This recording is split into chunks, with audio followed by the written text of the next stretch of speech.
The observation post hummed with its usual nocturnal rhythm, cooling vents cycling air, distant wildlife calls echoing through the canyon walls, and the soft glow of monitoring equipment casting shadows across the cramped interior.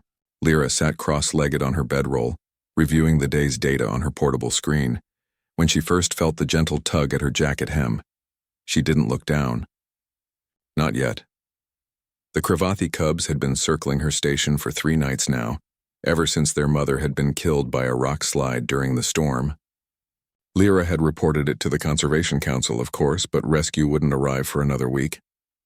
The planet's bureaucracy moved slower than continental drift. And these cubs, these apex predators that could grow to tear through reinforced steel, had maybe 4 days before starvation claimed them. Another tug. This one more insistent. Through her peripheral vision, Lyra caught the glint of bioluminescent stripes, the telltale marking of juvenile Cravathi. On any other world, finding predator cubs sneaking into your shelter would warrant an emergency evacuation. Cravathi adults stood 3 meters tall, possessed retractable claws that could gut a hover tank, and had been known to hunt in coordinated packs that brought down prey 10 times their size. But these weren't adults. These were babies. Scared, cold, hungry babies who'd watched their only protection disappear under tons of rock. The smallest cub, she'd mentally named it Whisper, made a sound halfway between a chirp and a growl. Lyra felt tiny claws catching on the synthetic fabric of her thermal jacket.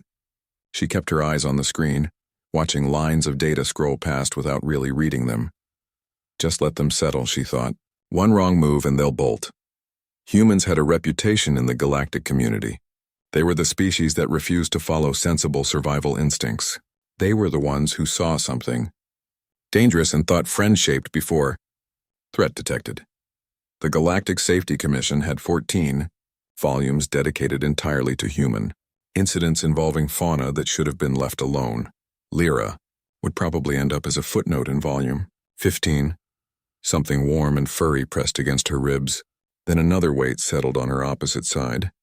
She felt the rhythmic vibration that Cravathi cubs made when seeking comfort. Not quite a purr, more like a subsonic rumble that resonated in her chest cavity. Don't react. Don't react. Then came Kor. Even among his siblings, Kor stood out. He was the boldest, the one who'd first approached her station, who'd watched her with those luminous amber eyes that held far too much intelligence for something that hadn't yet learned to hunt.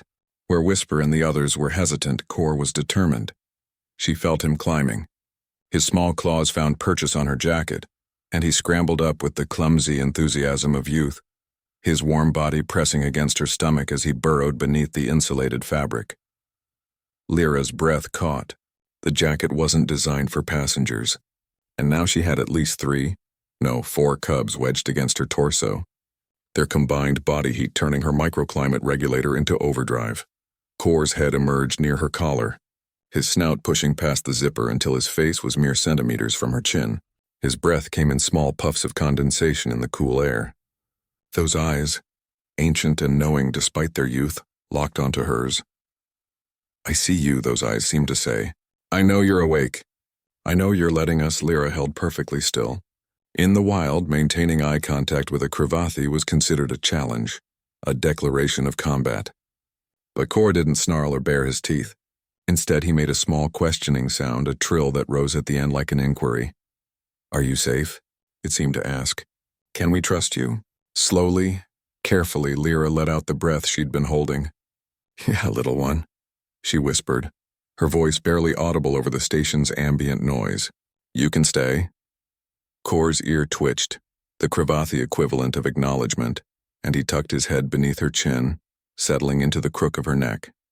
The other cubs, sensing their brother's acceptance, burrowed deeper, their small bodies creating a lumpy, squirming mass beneath her jacket. The data screen dimmed, entering power save mode. Lyra didn't move to reactivate it. Instead, she carefully leaned back against the wall, adjusting her position to accommodate her unexpected passengers without disturbing them. This was insane. She knew it was insane. These cubs would grow into creatures that galactic regulations classified as extreme hazard entities. In 6 months, Kor would be large enough to accidentally injure her with playful roughhousing. In a year, he'd be capable of killing her without effort. But right now, in this moment, they were just children who'd lost their mother. They were cold and scared and seeking the only warmth they could find. Humans, the galaxy often said, were too soft for their own good. They pack-bonded with anything. They adopted creatures that should eat them.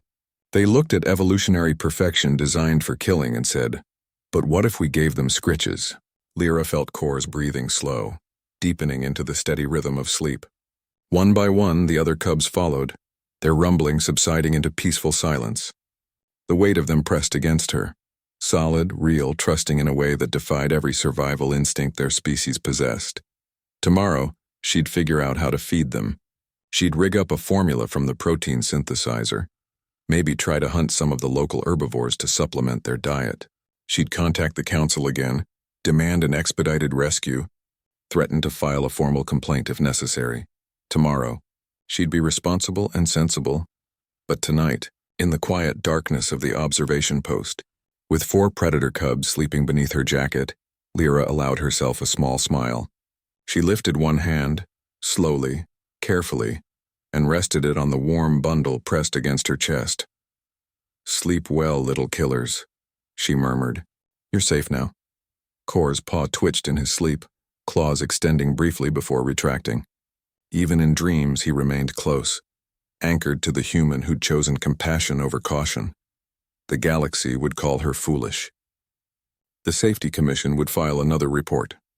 But Lyra knew the truth that humans had always known. Sometimes the most dangerous thing in the universe was worth protecting. Sometimes, monsters just needed someone to pretend not to notice while they crawled under your jacket and fell asleep. And sometimes, that was enough.